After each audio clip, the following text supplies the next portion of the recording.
लेकिन समुद्र का जल बहता नहीं है, गति नहीं है उसमें, इसलिए अथाह होने के बावजूद भी वो खारी होता है। और नदी में थोड़ा सा जल होता है लेकिन गति होती है, उसके अंदर बहती है वो, इसलिए नदी का जल मीठा होता है। भक्ति वही श्रेष्ठ है सज्जनों जिसमें गति हो। गीता में भगवान 9वें अध्याय के 30वें श्लोक में कहते हैं, अपचेत्सु दुराचारो भवति माम अनन्यवाक् साधुरेव मंतव्यः सम्यक व्यवसितो हि सः। यदि कोई दुराचारी व्यक्ति भी मेरी भक्ति कर ले, अनन्य भाव से मेरी सेवा करे, तो मैं उसको साधु बना देता हूं। अनन्यता जीवन में आनी चाहिए। देखो, निष्ठा हमेशा एक में रखो और निंदा कभी किसी की मत करो। निंदा करना तो अपराध है, लेकिन निंदा किसी की करो नहीं, और निष्ठा हमेशा एक में रखो। यथा तरोर मूल निषेचनेन तृप्यंत यस्कंद भुजोपशाखा। जैसे हमें पेड़ को हरा भरा करना है, तो हम लोग वृक्ष की जड़ में पानी देते हैं। ध्यान से सुनो भैया, डिस्टर्ब मत करो। बोलो जय श्री राम। जय श्री राम। बिल्कुल भी कथा में जरा सा भी डिस्टर्ब हो तो कथा भूल जाते हैं। फिर बहुत गंभीर विषय चल रहा है।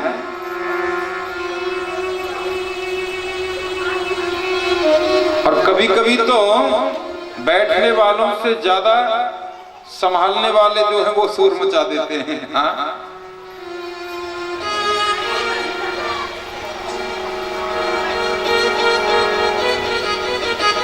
तो मैं निवेदन कर रहा था कि जैसे हम वृक्ष की जड़ में पानी देते हैं, जड़ में पानी देने से पूरा वृक्ष हरा भरा हो जाता है, ऐसे ही जिसको आपने इष्ट मान रखा है उसको प्रधान देव मान करके बाकी सब देवताओं को उनका अंग माना जाता है। जैसे मैं कन्हैया का, अपने श्याम सुंदर का पुजारी, उनको इष्ट मानता हूं। अब यहां राम कथा हो रही है, ठाकुर बाड़ी में रोज जाता हूं। कथा में आने से पहले मस्तक झुकाता हूं। राम जानकी को, लक्ष्मण जी को दरबार लगा हुआ है, और मस्तक झुका करके वरदान मांगता हूं, हे प्रभु, हे मेरे राघव, हे पतित पावन, यदि आप मुझ पर थोड़े से भी प्रसन्न हो तो इतना वरदान देना, कन्हैया के चरणों में मेरी भक्ति निरंतर निरंतर बढ़ती रही। माथा तो झुकाया रामलला को, लेकिन मांगा तो अपने कन्हैया को ना। ऐसे ही भक्ति में अनन्यता होनी चाहिए। एक साधे सब सदे, सब साधे सब जाए। एक नाव पर सवार होगे तो मंजिल मिल जाएगी, और अनेकों नावों पर किसी पर हाथ रखो, किसी पर पैर रखो, किसी पर कुछ रखो, तो कैसे आप पार लगोगे? एक को पकड़ लो, जो भी आपको अच्छा लगता है। आपने तो सुनी होगी कथा, गोस्वामी तुलसीदास जी महाराज वृंदावन पधारे संतों के साथ, दर्शन करने के लिए गए। अब जितने भी महात्मा थे सब लोग बिहारी जी का दर्शन करने गए वृंदावन में। मेरे बड़े अलवेले ठाकुर हैं बाके बिहारी। बोलिए वृंदावन बिहारी लाल की जय हो। अब वहां गए, सबने प्रणाम किया। गोस्वामी जी तुरंत के खड़े हो गए। दूसरे महात्मा करते झुको, प्रणाम करो। गोस्वामी जी बोले मैं नहीं झुकता। अरे झुको ना, ये प्रभु हैं, भगवान हैं, गोस्वामी जी बोले होंगे आपके भगवान। मेरा भगवान तो धनुषधारी है। क्या छवि वर्णो आपकी, भले बने हो नाथ। तुलसी मस्तक जब झुके, धनुष बाण लोहा। आपकी छवि का क्या वर्णन करूं महाराज, बड़े सुंदर लग रहे हैं। मुरलिया बजा रहे हैं, मोर पंख धारण कर रखा है। लेकिन तुलसीदास तो तभी झुकेगा जब आप धनुष बाण हाथ में ले लोगे। कहते हैं मुरली मुकुट दुराए के, नाथ बने रघुनाथ। मुरली मुकुट अंतर्धान हो गए और वही बांके बिहारी रघुनाथ बन गए। धनुष बाण आ गया हाथ में। यदि आपकी श्रद्धा पक्की है, विश्वास पक्का है, भक्ति में अनन्यता है, तो जहां देखोगे वहीं अपना इष्ट आपको दिखाई देगा। सज्जन, हर घट मेरा साइया, खाली घट नहीं कोई। अरे बलिहारी उन घटन की, जिन घट पर घट हो। कण कण में तो वो निवास करता है। गुरु ग्रह पढ़न गए रघुराई, गुरु ग्रह पढ़न गए रघुराई। अवल पुकार विद्या सब पाई, अंधकार में क्या सब पाई।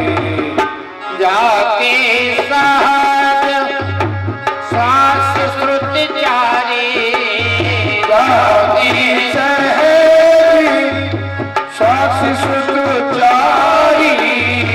सोहर पढ़ यह कौन को भारी, सोहर पढ़े कौन भारी। मंगल भवन अमर बिहारी, प्रभु दशरथ अजिर बिहारी, प्रभु दशरथ। थोड़े से और बड़े हुए तो गुरु ग्रह गए पढ़न रघुराई। गुरु जी के यहाँ पर पढ़ने के लिए गए, क्योंकि शास्त्र कहते हैं बिना गुरु के ज्ञान नहीं हो सकता। किताब पढ़कर आप किताबी ज्ञान तो पा सकते हो, लेकिन जो असली ज्ञान है वो गुरु ही प्रदान कर सकता है। गुरु बिन भवनिधि तरई न कोई, जो विरंचे शंकर सम हुई।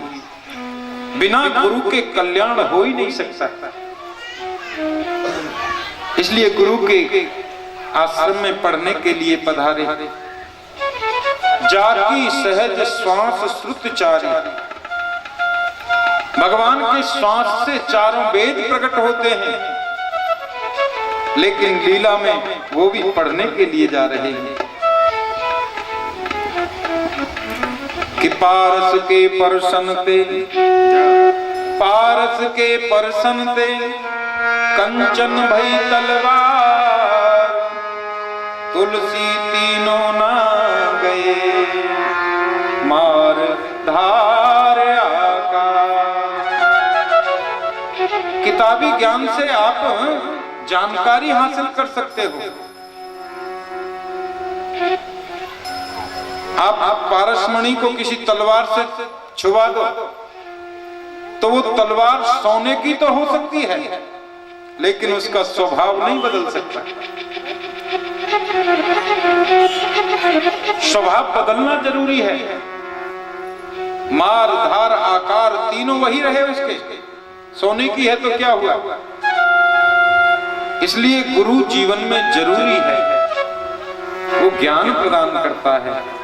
गुकारस्य अंधकारस्यात् ऋकारस्य निरोधकात्, अंधकार निरोधस्यात् गुरुरित्य विधीयते।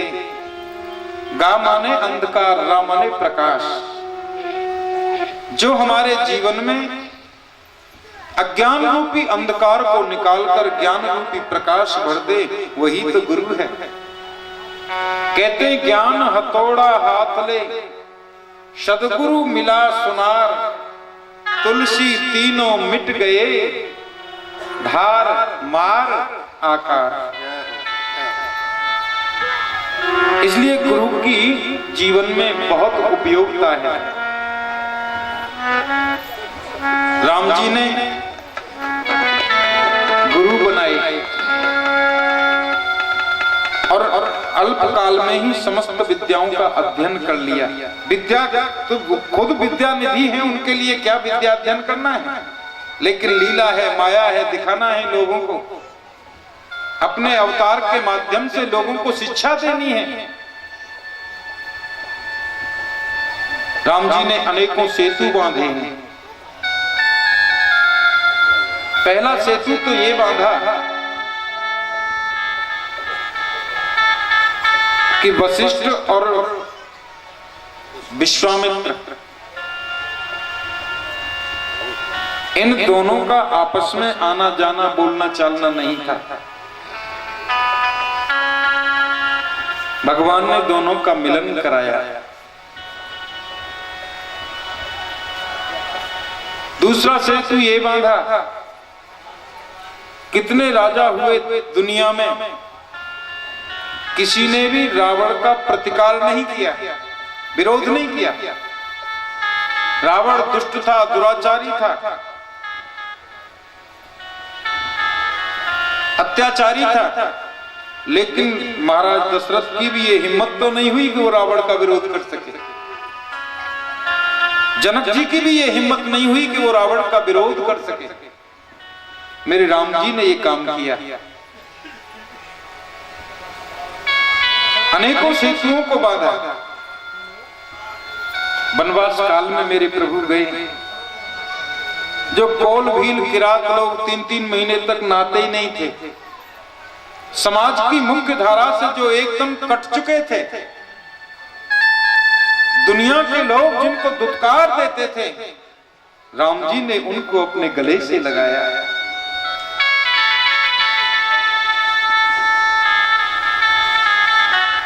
मेरे राघव अब थोड़े बड़े हो गए हैं। रावण ने अपनी चौकी बना रखी है यहीं बिहार में, बक्सर है ना, बक्सर में चौकी बना रखी थी। मारीच और सुबाहु दोनों को तैनात कर रखा था उस चौकी पर। विश्वामित्र जी यज्ञ करते थे, मारीच सुबाहु यज्ञ को विध्वंस करते थे। विश्वामित्र जी भी बहुत पहुंचे हुए संत हैं। वो चाहते तो मारीच सुबाहु को स्वयं भी मार सकते थे, लेकिन विश्वामित्र जानते हैं कि हमको मारने में कोई तकलीफ नहीं है, मार तो सकते हैं, लेकिन हमारे मारने से ये तरेंगे नहीं। राम जी के हाथों मरेंगे तो इनका उद्धार हो जाएगा। इसलिए आज अयोध्या में आए कि गाधि तनय मन चिंता व्यापी, गाधि तनय मन चिंता व्यापी, हरि दिन मरहे न निश्चल पापे, हरि बिन मरहे न निश्चल पापी। अब मुनि मर मन कीन बिचारा, जय जय सीतारा, तब मुनि मर मन कीन बिचारा, जय जय सीतारा। प्रभु अब करे हरण मही भारा, जय जय सीतारा। प्रभु अब करे हरण मही भारा, जय जय सीतारा। भगवान ने अवतार लिया है संसार का भार हरण करने के लिए। अब मुझे संसार से कोई मतलब नहीं है, अब उसी से मतलब है जिसने संसार का भार उतारने की जिम्मेवारी ली है। मन में विचार करते हैं, बड़ी चिंता है, संसार के लोगों से क्या लेना, संसार के जीवों से आसान किया करना, जब कोई न हो अपना सिया राम रटा करना। आइए थोड़ा गुनगुनाते हैं।